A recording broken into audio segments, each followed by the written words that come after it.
Hello and welcome back to At the Apex, a show about car enthusiasts living on the Canadian prairies. Once again, I'm joined by Ryan O'Connor and I'm your host, Matt. And today we're going to be discussing Toyota and the new Supra, the rumors about the return of the MR2, and the GT86. So Ryan, why don't we get right into the rumors about the MR2 coming back? That's pretty exciting, considering you've owned a couple of MR2s, I think, before, right? Well, actually, I do own an SW20 right now, the second generation turbo. So when I heard about this, I was pretty psyched. And back in the day when I used to be a professional driver, which is a realization I came to when I was delivering pizza back in my old 89 AW11 MR2, I have a soft spot for them in my heart. Mm-hmm. You know, I had an 86 Corolla with the 4AG, and that's what pulled me into the old 80s MR2. That was kind of like the doorstop. And then in Canada, we never got the MRS. So that's kind of like the forbidden fruit. So to hear that there might be an MR2, no, I'm not going to say it's like when they brought the Type Rs over, but it's kind of like the MR2 died way too early. Mm-hmm. And the thought of a new MR2 is really cool. It's a really cool idea. Well, yeah, like I think everybody loves the idea of having one of those mid-engined sports cars, but pretty much everything you can buy that's like that right now is, you know, one of those supercars like a R8 or a Huracan or something like that, right? But it's to get something that you could get something kind of affordable, but fun, you know, like that, getting that fun factor like the MR2 had or like the Miata has and things like that, right? Well, I was going to say, like, if you want to go affordable, what people consider as the affordable mid-engine car is probably a Cayman, and that's, I don't, like, out of my price range. I mean, maybe not forever, but I'm saying there's not that truly affordable mid-engine sports car. I mean, it would be cheaper to go to the States, pick up an MRS, bring it to Canada, import safety, duty, whatever, than buying a Cayman here. Yeah. And so, I mean, something local and affordable isn't really a real option, but I don't even know, like, the price range that something like this would be placed in would probably have to be around the BRZ 86 price range to be competitive, I'd assume. Yeah, I totally agree. So the Cayman in Canada starts at about 63,000 base. And, you know, Porsche's notorious for having a extremely long options sheet, so you can get well into, you know, the high five figures, into the six figures even maybe for a Cayman. But yeah, like to get an MR2, it'd probably start in the 30s, maybe in the mid 30s.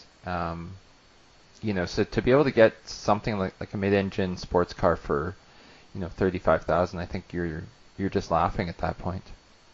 Well, and I'm looking at the 86s right now on the Toyota website, and they're starting at about $30,000.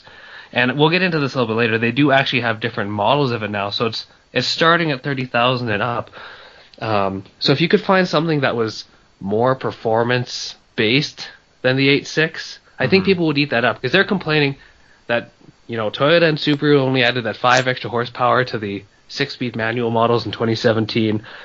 I don't know. I'm not saying it would probably be a crazy horsepower monster, but the fact that it would be a 2-seater mid-engine car might give the consumer a little bit more of what they wanted. What I was disappointed with all the rumors that I've read about and saw is they were looking at putting a 1.8 liter in it instead of the 2 liter, and then other rumors I heard is that the new 86, not this year, maybe next year, is going to get a 2.4 liter. Maybe correct me if I'm wrong. I'm pretty sure it was a 2.4, but they were going to pump up the engine size, still keep it naturally aspirated. And just thinking back to the 80s when it was the Corolla and the MR2, it was the same 4AG across the board. Now, I'm not sure how you'd fit a boxer engine into a mid-engine platform. Subarus have always had their engine in the front. And I get with the FR layout of the BRZ and the FRS, it wasn't a crazy change for them. They basically just took away that four-wheel drive option, or all-wheel drive option. But with a mid-engine car, that's throwing a whole other monkey wrench into things. I'm curious how Subaru and Toyota would work together to engineer that problem out, and especially with a smaller engine. Well, like, yeah, I'm sure it'd be doable. Transmissions nowadays are pretty small, and you can do lots of crazy different things with them. So, um, yeah, I think that the boxer engine in the middle of the car would actually be amazing because it's got such a low center of gravity. You could have just amazing balance in that car. With the just general nature of the mid-engine platform, but then having that weight, the center of gravity so low because of that boxer layout. I think that would be just incredible. Well, and I agree with you. Like there's tons of benefits to it, especially in the FR layout, that I think that the 86 and the BRZ and the FRS totally took advantage of. It's just pulling it off and making it marketable. Mm-hmm. Kind of when I first heard about this MR2 rumor, I right away thought about the SFR concept. Mm-hmm. Do you remember that one? Yeah. And it was kind of a weird looking, almost like a Mini Cooper sort of front end with the circular headlights, and it was the not hazard. What color am I looking for? Like the fluorescent yellow color. Oh yeah, I remember that. And it was based off the old Toyota Sports 800. And actually, honestly, before I bought my 86, I thought if this car came out, it would be cheaper, and I believe it was supposed to be a two-seater, and it would just be a fun little, cheap, efficient car to drive. And honestly, I think that that's the market. If I hadn't bought my 86, I'd probably look into the market of an MR2 because of that more performance-based thing. And I mean, now that family's a factor, that backseat, in air quotes, is a great option for me. Mm-hmm. But I mean, there's a whole market out there of people who aren't worried about shoving human beings into a backseat that's not really meant for human beings. Well, yeah, exactly. And that concept of having back seats is kind of ridiculous. Think about like a Porsche 911. It has back seats, but they're so small you could never fit any reasonable human being in there, except for maybe children. But even then, it'd be just such a pain to have to get them in and out. You'd never do it. You're gonna have to excuse my ignorance for a second. I honestly didn't believe that a 911 had back seats. Yeah, no, they totally do, and it's always been a thing about 911s. They have back seats. I don't really get it.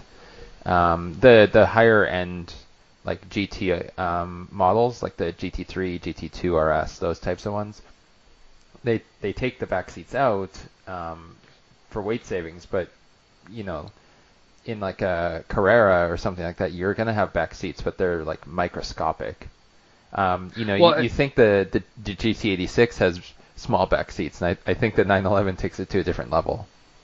Well, I was actually going to say my old FDRX7, those were even worse back seats. When I saw the 86 back seats, I thought, this is great. That's like a solid 1.5 foot of butt space in there for somebody. Whereas those FDRX7s were, that was just an insurance thing. It had to have been. I cannot even understand why.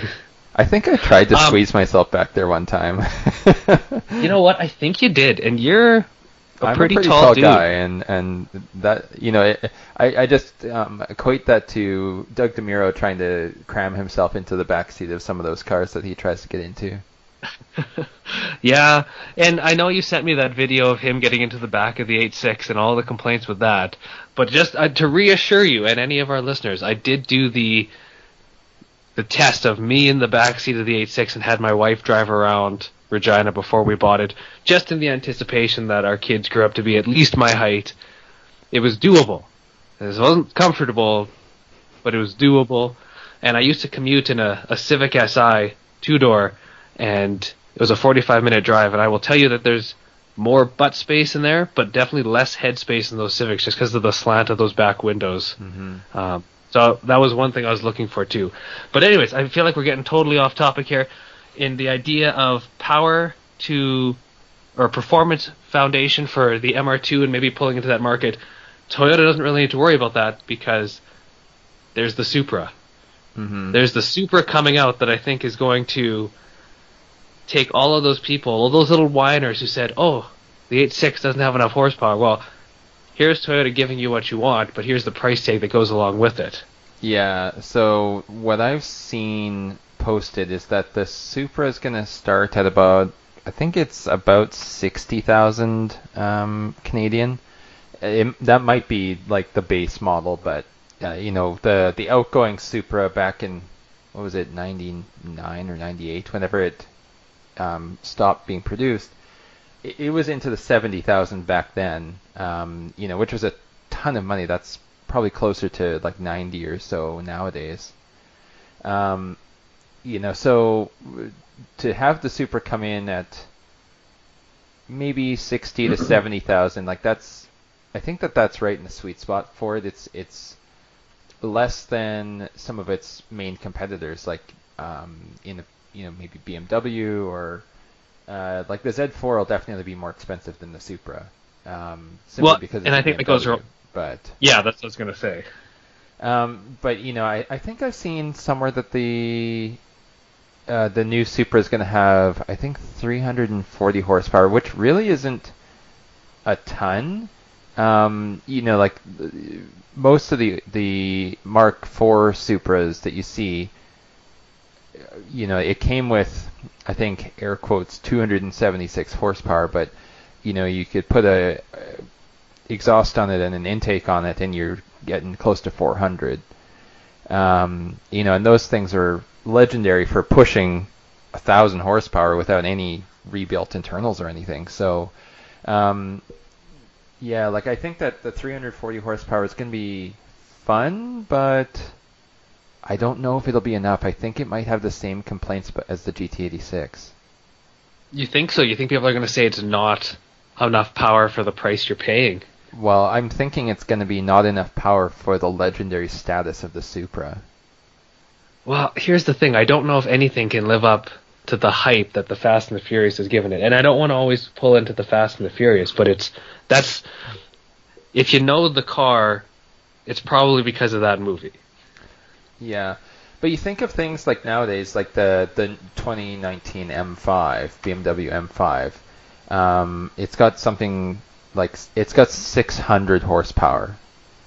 Like that's the kind of level that people expect from those types of performance cars nowadays.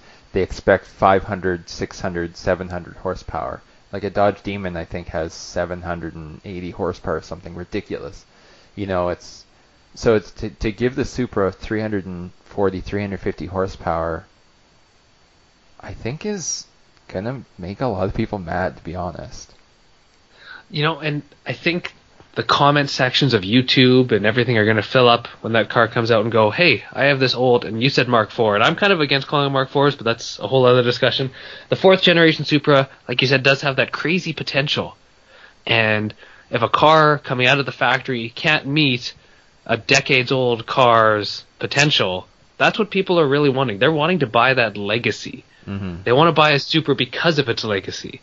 I mean, they're not buying it because of the Celica Supra. They're buying it because of the fourth generation twin-turbo 2JZ Supra. And they want to be able to keep up with that, or surpass it, really, if you're buying something brand new. So, I agree with you there that people might complain about it, but we're also in an age where a 200 horsepower at the crank, 8.6 BRZ, FRS, whatever you want to call it, is kind of setting the standard of slow. And I think that Toyota it'll help Toyota's image, increasing it that extra 100-some horsepower. But at the same time, I always worry, like, the Supra has never been a light car. No. I don't know off the top of my head what the prediction is on how much the Supra is going to weigh, but I can't imagine it's going to be anywhere near as light as what a new MR2, or an old MR2 for that matter, would weigh, or even the 8.6. Like, I feel like this new Supra is going to be a beast.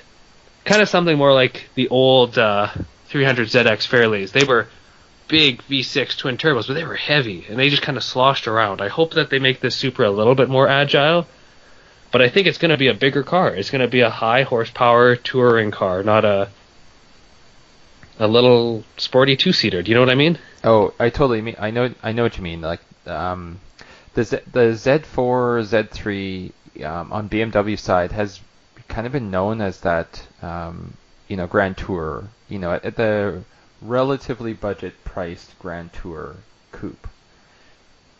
And to have the Supra based on the same platform, it should have that same sort of feel, I guess. I'm thinking of, like, obviously, totally different price bracket here, but, I'm thinking of, like, a a Ferrari F12. Like it's just this powerful luxury cruiser. The performance is there if you want it, and I kind of equate that sort of style of a car to what the Supra is, at least in my head.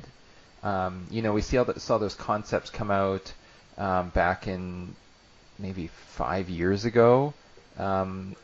Like with the crazy wing side mirrors and just like the crazy front end and all the like sculpted body and everything like that. And it was just stunning, like the images of it. And I remember watching an episode of Jay Leno's Garage where he had that and he looked at it and it was incredible.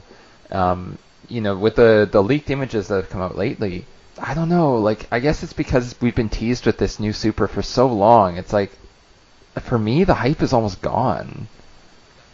You know what? And I felt the same way for a long time. Yeah. But then once I finally saw, there was that leaked front silver actual production model picture. And it kind of looked like it was in a crate. And honestly, the simpler, toned down look is what kind of won me over.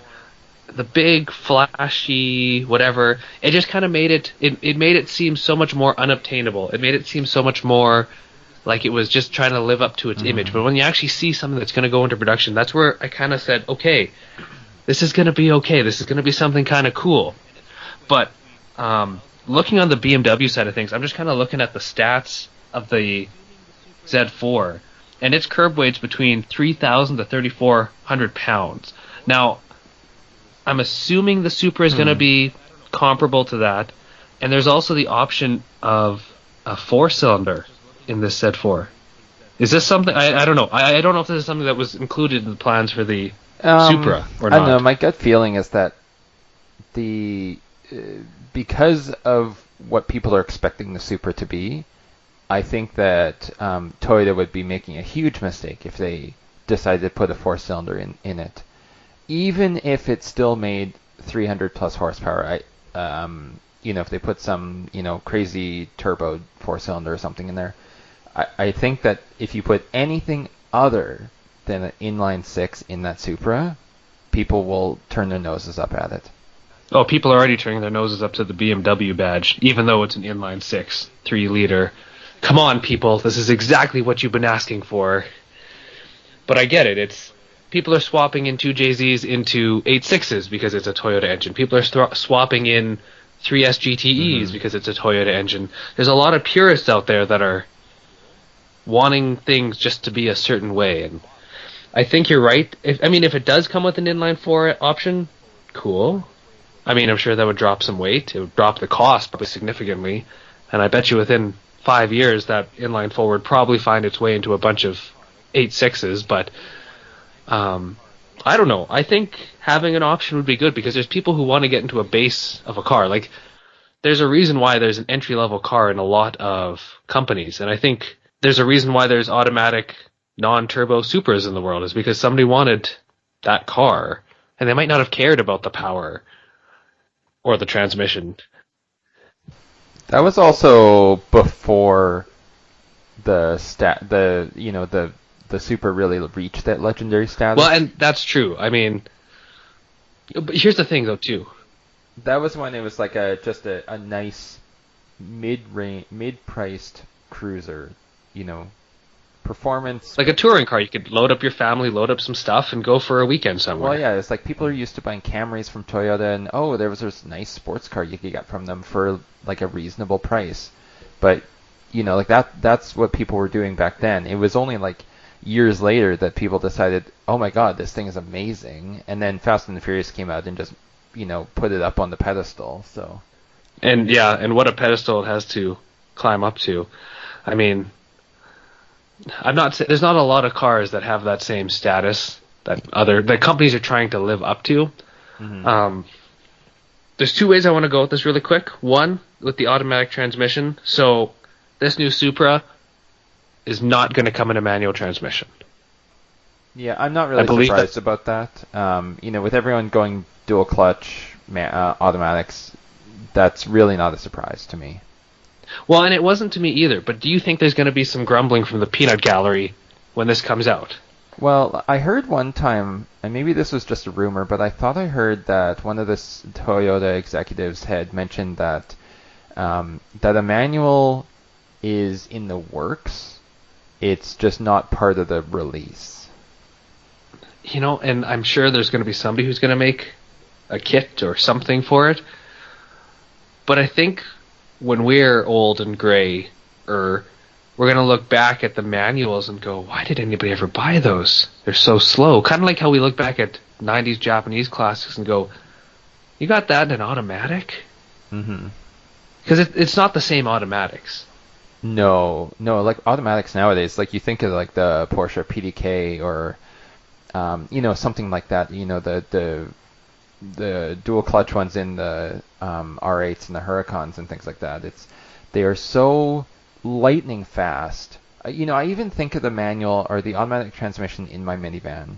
It is incredibly fast shifting compared to, even I used to have an early 90s Honda Accord, and like just the shift speeds from the automatic in a modern car to a car from 25 years ago, like it's not even close. I remember it'd be like you want to shift, and then like 2 seconds later it would shift. Whereas now it's like you almost don't even notice it shifted. It's so fast and so smooth. Well, it's like those old Tiptronics where you could manually shift it and it would actually go, but now it's just an automatic transmission. Well, yeah. And the thing is, like, if you're wanting a performance vehicle, you're almost stupid to put a manual in it because, the automatics are just so much faster. Well, and that's actually a fact that we learned when I was going through race school. They did a little, one of the demo videos was comparing two of the same make model of cars with the same driver in the same corner, and the new automatics are faster. It's a fact.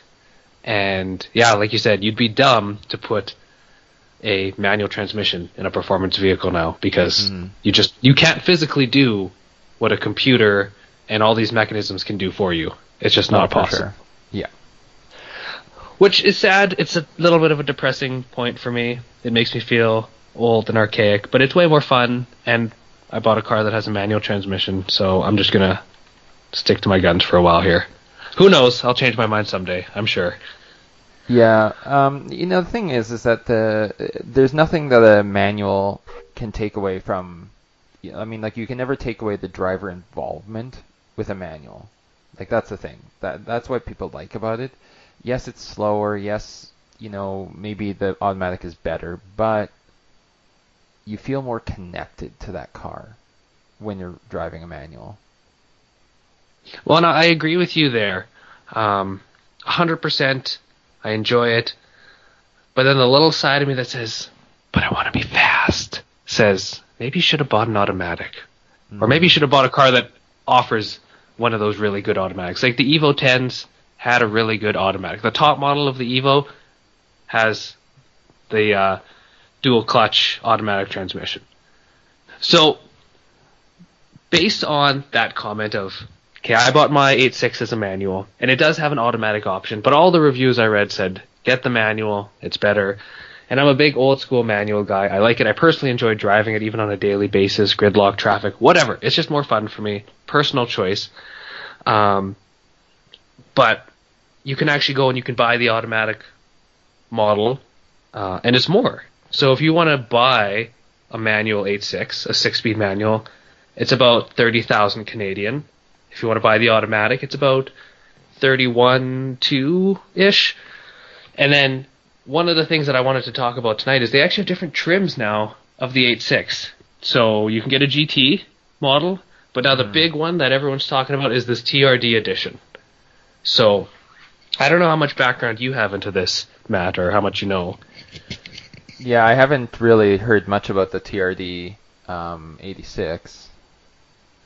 Well, so my 8.6 is, before they had all these different trims, it's essentially a base model. It does not have the push-button start. It does not have the heated seats. I don't have the dual climate control or any of that cool stuff. It's pretty bare bones in terms of a car, which is kind of what I liked about it. The center console is a little older style.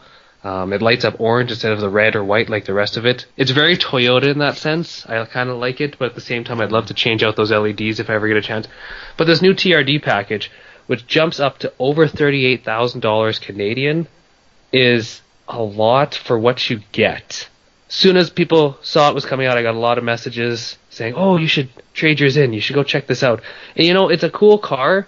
It's got a bunch of body paneling, like from your and our day, ground effects kits. So it's basically got a front lip, side skirts, and a different rear bumper with a spoiler, and a cool, well, I shouldn't say cool, a decal that runs along each side in the TRD colors, and then a custom embroidered dash panel. But aside from that, you're not getting a lot of the benefits that the BRZ is getting with its higher trim packages. You're not getting the Brembo brakes. You're not getting, like the BRZ TS, which was tuned by STI, comes with a GT wing and Brembo brakes. Now, I'm not saying a big wing like that would be my first choice, but it's actually performance focused, whereas I feel this TRD option that you're paying thousands of extra dollars for is kind of just showy.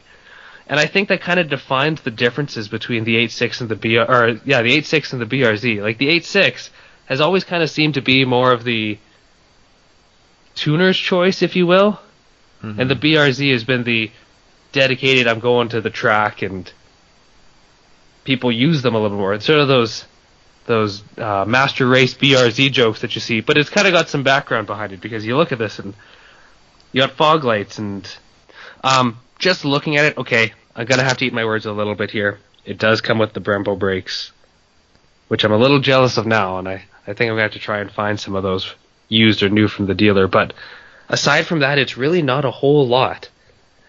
I feel like the price tag on that TRD package is not worth really what you get. You can go and buy an aftermarket big brake kit for these things for way cheaper than what you're going to pay for some body kit stuff and a decal and some brake upgrades. Yeah, and I'm just looking at a Top Gear review of it, and it says it comes with an exhaust and red seat belts.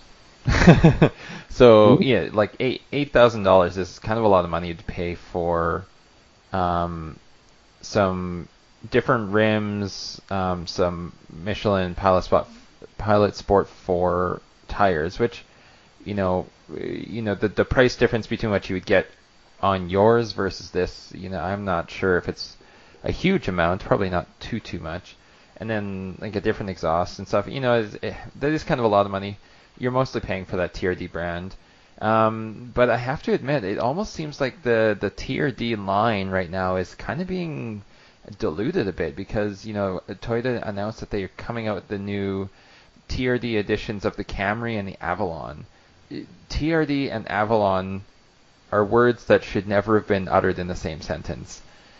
Well, this is almost seeming like when Nismo went over, and it's the Nismo Juke and the Nismo Sentra and the Nismo, like they just threw it on everything and added some red lines to it to gloss it all up, and you didn't get that same, like the Nismo 370Z looks cool. I don't know too much about it, but you could see a very noticeable difference, and it's a performance car. Like I'm not saying that the styling changes on the TRD Camry don't look cool. Like I think it actually looks really good, but it's using that TRD branding to try to say that the Camry and the Avalon are more of a sportier car now.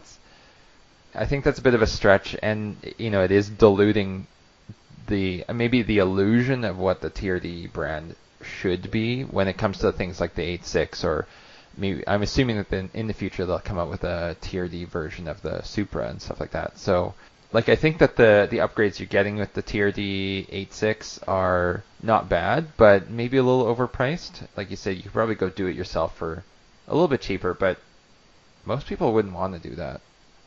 Well, and when I bought my car, one of the first things I did was switch out the rims.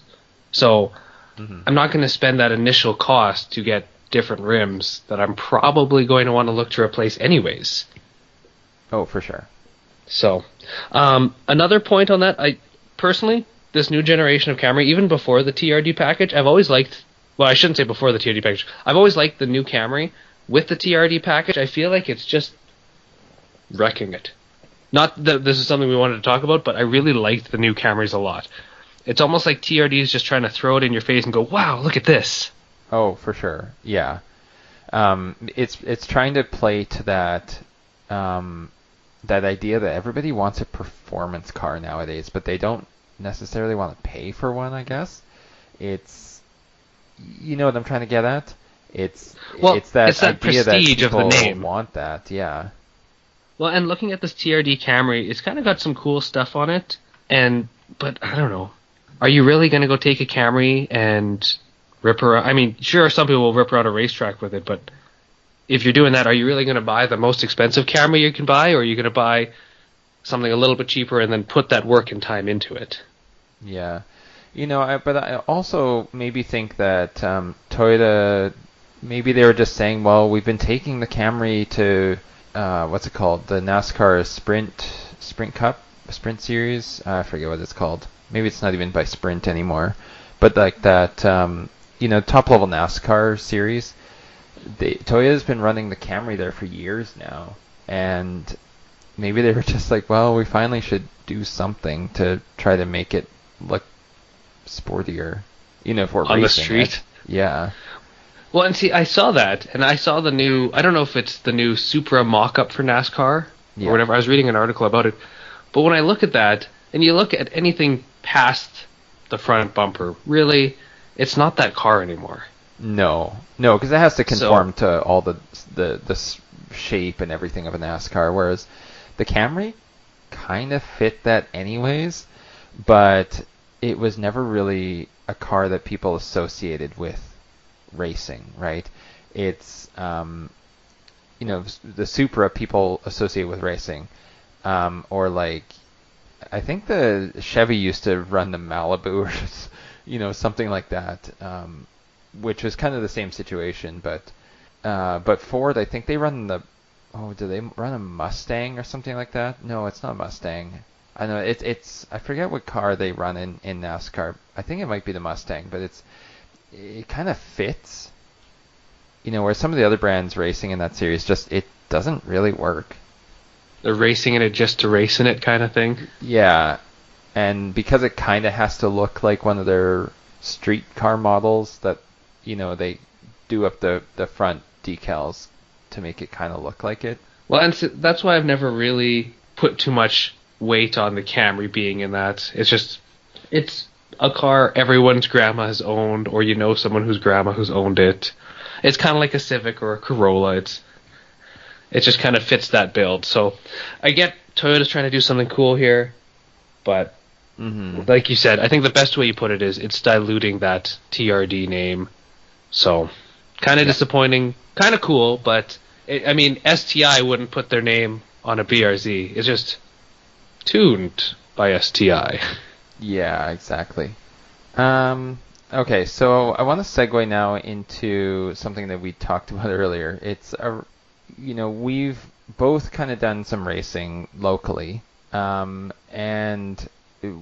we were talking offline here around what kind of cars we would take if we could buy, an affordable car to go drag racing, drifting, autocrossing, and then one that you might take to all three different kinds of events. So I mentioned my picks earlier while we were talking about this topic, but for drag racing, things that come to mind that you would take might be like things like a Dodge Demon, but that's not really an affordable car. So for me, I would probably have to go with the like a Mustang GT, something with 300-400 horsepower, and but it's still pretty reasonably priced. See, and I like that choice. That was going to be my second choice. We talked before about doing several cars, and you know what? I think we would have had a lot more overlap if we did that. Mm-hmm.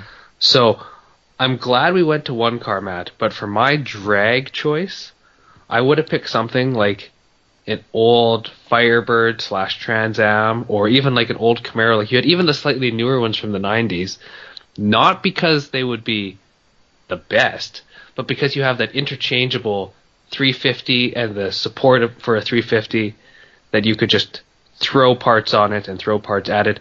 And I think my idea of affordable, which we'll see as we go through the list, is going to be a little bit different than your idea of affordable. I feel like a big cheapskate tonight, but you could be the judge of that when we get through this list. So that was kind of my reasoning for it, is a Camaro, or it's like a GM product, an older 80s, 90s GM product that has that support, that's cheap. So maybe you're going to buy something you have to pull out of a ditch or a barn, but you're going to have enough money left over that you can just throw cash at that engine and make it something fast for the drag strip.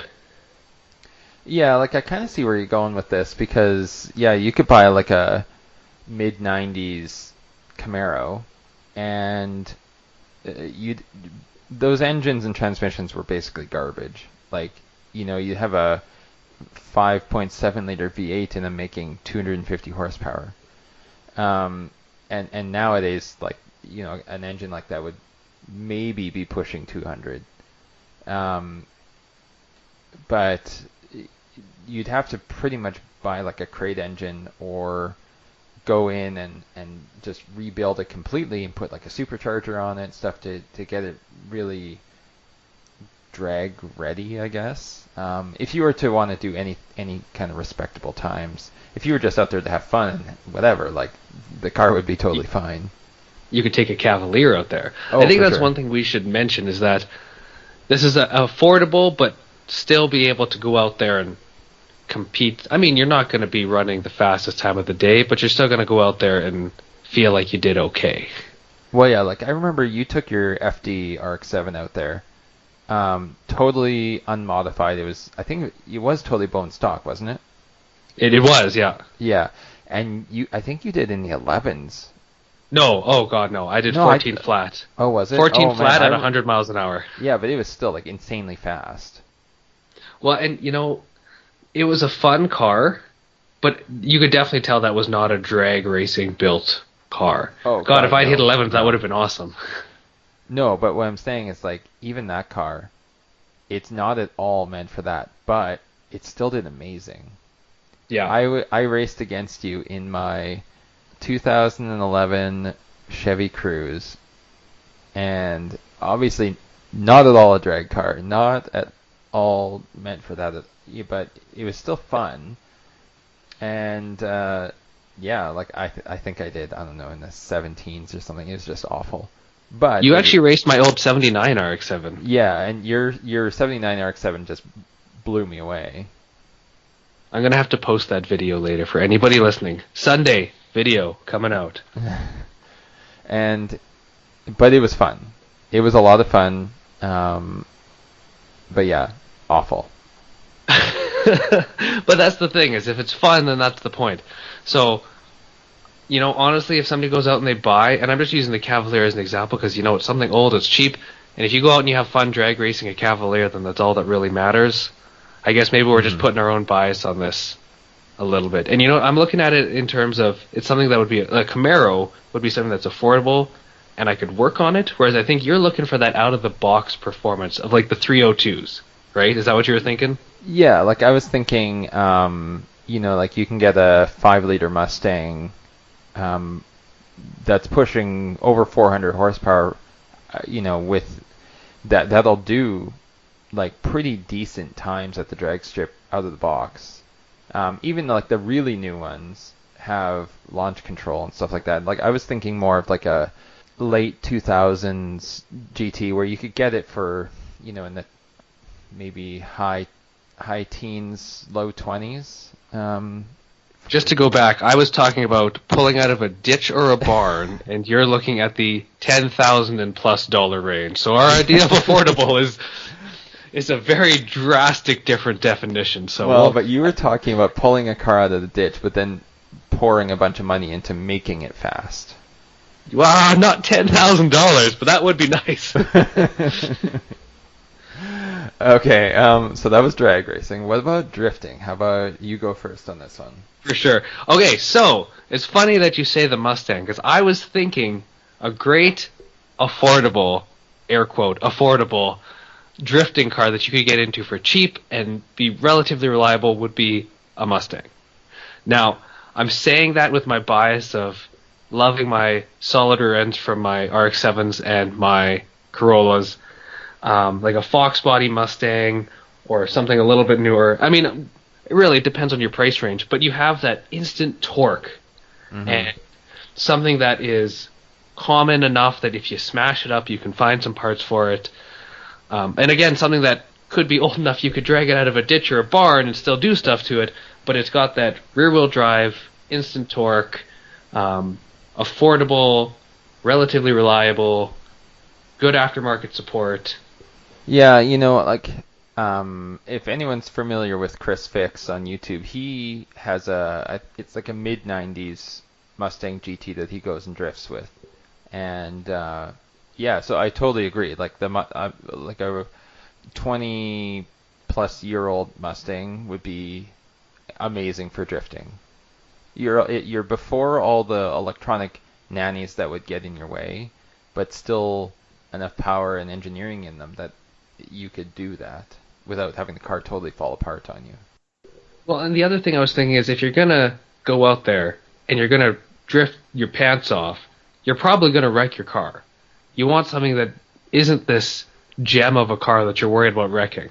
I would never have drifted my FD, and I mean, I might have, but I would always be paranoid of wrecking it. Yeah, whereas only a Fox in the body middle Mustang, of a parking lot with nothing around it. Yeah, which has never happened, and is a great story that will never be told. But like a Fox body Mustang, if I clipped a wall, I would think that was the coolest thing in the world, and my car would be just wrecked, but it would be awesome, and I wouldn't feel bad about it. That's why I think it would be a good, affordable drift car for that. I can't remember what was on your list now. What was it? It was something that I thought was good, but way out of my price range. Well, so, okay, before I say mine, I want to have an aside here. I was having a conversation with a friend of mine the other day about drifting, and we legitimately were saying that you don't get into drifting if you don't expect to, or if you expect to not wreck your car. Like, it's basically a rite of passage almost for drifting. If you get into it, you're going to hit the wall. You're going to, curb your wheel. You're going to, just destroy your car at least once, and then it's a learning opportunity, and you hopefully won't do it again. But, I know people from like Dodo Logic that are around here. I don't know if that club still exists, but when they were big into drifting years ago, you constantly saw the cars with like bumpers hanging off and that kind of stuff. So what you're saying is you can't have a drift car and a show car at the same time unless you have a lot of money to just keep pumping into it. Yes, exactly. So for my pick for drifting, I actually went with something that, this is also very Fast and the Furious inspired, but I went with a 370Z or a 350Z, depending on what you want to classify as affordable. But like I love the 350Z, and the movie Tokyo Drift just sealed that for me in the scene where I believe it was Tanner Faust that was driving at the time, in terms of like the professional driver doing the actual driving for the movie. It drifted all the way up that car park, like the round, the ramp on the ramp, to the next level, all the way up to the top level. Like, I don't know, that scene just sealed it for me that was a drift car. But it could be like an amazing all-arounder almost, like, anyways, but especially for drifting. And you know what? I like that choice a lot. And I never even considered that when you were talking before about, a 350 or a 370, whatever. I don't know why I just don't instantly jump to Fast and the Furious movies, because that was one of my favorite ones, even though it's most people's least favorite one. But that's true. Actually, when you mention that is an iconic scene that sort of established that car. Mm-hmm. And I remember it was the redesign right after, because the 300 had been gone for years. And one of the big things was it was the new generation of Z car that was coming out in this movie, and everyone was hyped up about it. And they threw two of them in, and only one really did anything. But it really established that car in the car world. And I don't think people give it enough credit. I think you're right. It's a great car. It's got a great power plant. It's reliable. I mean, it has its own race series. The 350Z has its own spec series, kind of like the Miata. It's a good car. It's a really good car. Again, back to the affordable price range. Like, I don't know how much a 350Z would go for today. You know, you can get a decent one for like 10 grand. And that's fine. Like, here's the thing. People aren't going into motorsports because it's a cheap hobby. No. I think that should be stated. If you want to go cheap, you're probably not going to be the guy driving to and from the track every single time. You're probably going to be the guy who has a CAA card and uses it a lot. Yeah. Okay, so that was drag racing and drifting, but what about autocrossing? You're a really experienced autocrosser, so you've seen so many different cars participate. So I think I'm going to get you to go second, so I don't want to spoil it for you. But my opinion on this one is I would go with an STI. One, because it's got pretty good power, and also it's well balanced from its rally development, or at least that's my vision of it, and the four-wheel drive, or the all-wheel drive. I mean, it's that's sort of where I'm coming from on this one, because you need good power, good handling, and ability to get out of the corners with good traction. You know, I love that choice. I didn't choose it, but I love that choice. And you know what? The STI is probably one of my favorite cars for that, and I've been beaten by STIs and Evos a lot of times because of those facts. Like, they're thoroughbred race cars that somebody went, we need to make how many street models? Okay, let's go. Yeah. And again, if it wasn't my definition of affordable, I probably would have picked that. So I didn't actually pick one car for this. This is going to be kind of a weird one, so you got to hear me out on this. I ended up picking any Honda car. So hear me out. You could go and you can take a Civic or an Accord or probably even a Prelude, because I mean it's basically a two-door Accord, a CRX, a Del Sol, maybe not a CRZ. Sorry, CRZ fans. They're not great. And you could take it out to an autocross event and have fun and carry all your stuff and drive there and drive back, and you have a great aftermarket support if you ever want to get more and more competitive, and it's reliable. That's the biggest thing I find with autocross is you can go out there in a crazy high horsepower car, and you might not do the best because you can't stretch your legs the most, but you start to lose your reliability the more turbos, superchargers, whatever you throw on it, and you don't really need it. Now, you had a really good point with that all-wheel drive. All-wheel drive is great. That's going to help you out tons. But I think having that autocross, I feel, is so much driver experience that a Honda car of some sorts would be what you need to get into autocross, to get that driving experience.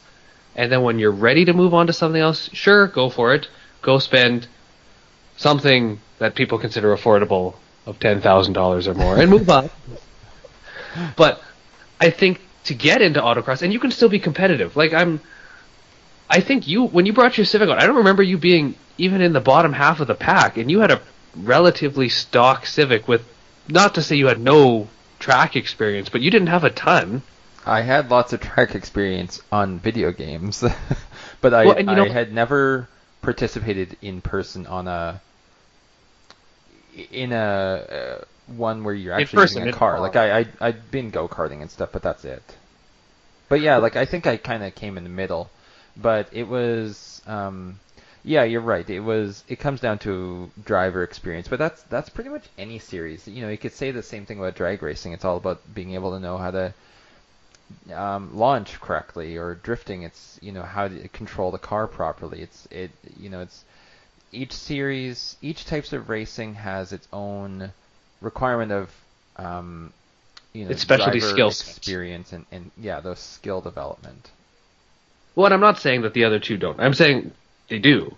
I just feel like autocross is kind of that, and maybe this is just my personal experience coming through, that you can practice more so. There's not really like Gran Turismo's paved the way for track days. And like you said, you went and played video games. I don't know if Forza was around back in the day, so I'm guessing this is probably some This is GT1, like, GT2. Yeah, Gran Turismo 2 is sort of the one that got me started. For anyone who was born after 2000, that's the one that looks like it has a Vaseline smeared lens that you're trying to look through while you're playing the game. And every engine sounds the exact same regardless of where you rev it. Yeah, but at the time, it was incredible graphics and, next level. And physics. Yeah. Like, anyways. But, oh, sorry, yeah. Off track here, but I think that helped you. And then you literally just took out a Civic with, like, okay tires and okay suspension and did well. And you were competitive. Yeah. And I think that's a great, affordable way to get into it. Everything you added on top of your Civic, like, you did Type R headlights, I believe, and you did a spoiler and some other little things here and there. And that was cool. And you could spend that money and it didn't hurt you at all. I don't know. I'm going on a rant here. Now, just remember, my Civic was only a few years old, and it cost me $18,000. So, that was actually more expensive than the 350Z that you called expensive last one. So, now that was back in the day, but yes, I had spent $18,000 on that Civic. Well, I mean, they were brand new at a time too. So I'm not. Oh, for sure. Yeah, definitely. Okay, so you picked Honda, basically anything, and I also totally agree with that. That is an incredibly good way to get into autocrossing, from my own personal experience and your own personal experience with taking your Fit out there, and your Civics and things like that you had, and I saw the few times I went out, you saw people with, high horsepower Firebirds or Trans Ams or whatever, and they would just try to put the power down, and they would just smoke their tires or spin out or whatever. Like, they just couldn't put the power down. There was too much power for autocrossing. And then there was the one guy that had his Formula 2000 car, something like that he brought out, and I was only there one time when he brought it out, but he came out, and on his first or second run, I can't remember what, but the car broke. It was like, that's the thing about having a really expensive purpose-built track car. If you don't use them and maintain them and spend a ton of money on them, they just break all the time. We're thinking of the same car that kind of looked like a little mini F1 car, and it was like a dark gunmetal and black, wasn't it? Yeah, something like that. Yeah. Okay. Just so we're on the same page. Yeah, well, and that's the thing is, I could say that would be probably an affordable way to get into it, because if you really want to be hardcore and intense and other words from the 90s, it's a great way to get into it, because then you're definitely competitive, especially if you're running against a bunch of street cars. But I don't know if that's what a lot of people want to get into when they dive in to a casual motorsport like that. I think it's fair to say that a lot of these are casual. You don't have to go and build a drag car to go drag race. Some people take a cruise or a carbureted 1.1 liter rotary engine, and they just go. Well, yeah. But, if you're looking to get into actual competitive racing, that car that he had brought would be an affordable option. If you're spending $50,000 on one of those versus, $500,000 on, something else, like that is very affordable in comparison. Yeah, that's the worst part. The sky is definitely the limit. Yeah. I think it was you who sent me a picture of that purpose-built Lamborghini race car, and you said, "Oh, it's only $100,000." Yeah, it was like a used Super Trofeo race car, and yeah, like compared to other things that I'd seen that are similar, I would expect that to be 150,000. But that's just for the car. Then you have to have the trailer and the spare parts and, ability to run it and fix it. So when you get into something like that, it gets very expensive, right? Like that's totally. why people have sponsors. And I think that's almost why Honda appeals to me in that sense, is you could just go and take that out. Not that your choice was bad. I think your choice was great. Yeah. I'm actually looking at these Formula F2000 Championship Series cars, and they're pretty cool. So if you haven't looked at them yet, look it up. Google it. They're really cool. If I had the money, I'd definitely get into it. And if I meet the guy that thinks a Lamborghini track car is affordable, I might ask him to buy me one. So, okay, so we've talked about each of those three different types of racing independently, but what would you pick as your car that you could take to each of those, and you feel like you do well at each you of want the me to go different first? types? Yeah, you go first. All right. So I was kind of torn on this before, but I sort of solidified my choice earlier this afternoon. I think what I would go for is an E36 3 Series, maybe a little bit newer, because BMW does have its problems. Inline 6, doesn't matter if it's 4-door, 2-door, whatever. Maybe just not the TIs, because those kind of look like Hyundai Accents, and that's just a personal choice. But you have a 3-liter engine, if you go that big, or like a large inline 6 engine, and you could probably be decent at drag racing. You've got the front engine rear-wheel drive layout for drift, and you've got a quality built BMW product that will handle half decently in an autocross. I feel it's kind of your full package deal, regardless of what 3 Series you buy, unless it's a 318 Ti. No offense, owners. Yeah, you know what? That is a really good choice for that. Not where my head was going when I was thinking about my pick. But yeah, like BMW is really well known for having well-balanced cars, and so I think that would be a good choice. Yeah, I had originally mentioned getting a WRX as the all-round car, except you'd have to do the front-wheel drive delete, so it was just rear-wheel drive. Kind of half defeating the purpose of having a WRX, but at the same time, the reason I picked that one was because you're still getting almost the performance of an STI, but a way lower price tag. So, and I don't know, I just feel like it would be good at each of them, but maybe not great. And yeah, that was kind of where my head was at. Well, and see, I like that idea. When I read that before, I was kind of like, he realizes that they only came in an all-wheel drive. But when you mentioned that you'd have to do the disabling the front-wheel drive, it makes more sense. And I kind of assumed as much, but I was very curious to hear what you had to say. I just feel like that wouldn't be a task I'd want to take on just to fit in the drifting category. Yeah. I think the all-wheel drive would be great for launching and drag, and like we talked about before, it would be super awesome for autocross.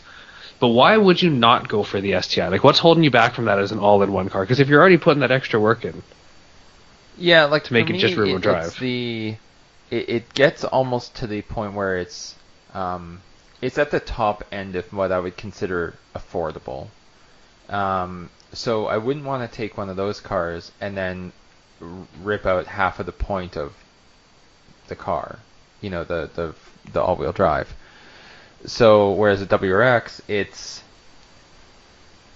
like I said, it's almost the same amount of performance, but they're quite a bit cheaper, and so I feel okay with kind of mucking with it. And doing that front-wheel drive delete is pretty well documented, so like you should be able to do it and hopefully be able to put it back with not too much effort, but it's not something you could do on the side of the road or anything. That's I remember now. I think it was Odd Man Out had a bunch of Subaru drift cars, and now that you mentioned that it's well documented, I'm sure there's got to be people all over the world that have done this. You wouldn't be the first person. And I kind of was going into it thinking, oh, that's a big task to take on. But you know what? I'm sure there's a YouTube tutorial somewhere for it. Yeah, there's YouTube tutorials about how to swap out every Honda motor in existence. So I'm sure there's a YouTube video about how to do that. Score. H22 in my Civic. All right. Well, I think that we should wrap it up here. Thanks for coming on the podcast again. And just don't forget that this podcast can be found on pretty much all the main channels, such as iTunes, Google Podcasts, TuneIn, and Stitcher. And you can also find this and more at theapex.ca. So Ryan, yeah, thanks again for coming on. And for everyone listening, we'll see you next time at the Apex.